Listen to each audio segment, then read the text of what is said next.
So in case you're wondering what this will be, this is a video where I talk about things that happened this week, but I haven't paid attention to them because I don't usually pay attention to things. It's like Hulk Hogan not knowing what's going on.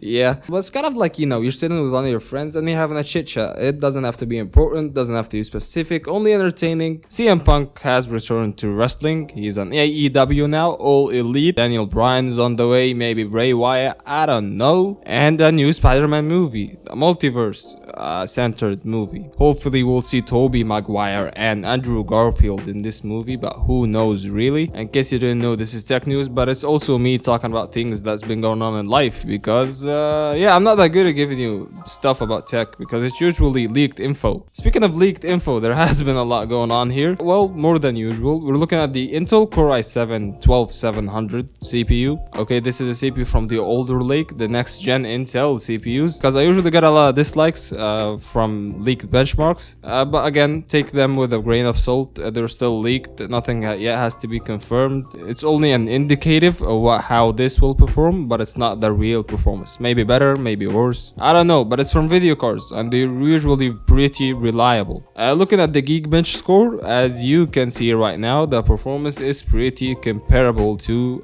Ryzen 5 5800X. I wasn't impressed until I saw something.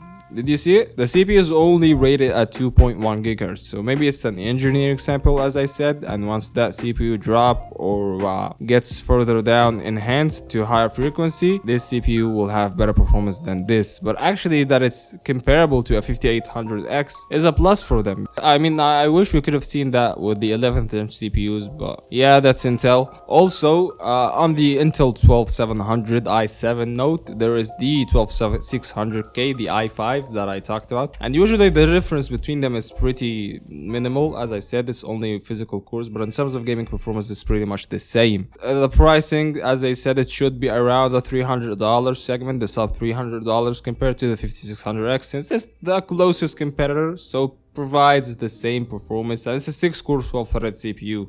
These are all rumors, so again, take them with a grain of salt. The Ryzen CPUs right now are cheaper than they used to be on Amazon. The 5600X is for $272, the 5900X is $500, and the 5800X is for $393. So that's a price cut right there. So I guess it's one of the best times to get a Ryzen CPU, 5th gen Ryzen CPUs right now. But that really puts the 11th gen CPUs in a really bad spot. I mean, should you get it now? I think that's healthy for the market, and AMD CPUs usually go on sale, so if these Intel CPUs are actually anything good, it means the AMD CPUs will be cheaper. So I'm down for that anytime of the day. And yeah, that's been it. Subscribe, like. I'm sorry for I'm not sorry actually.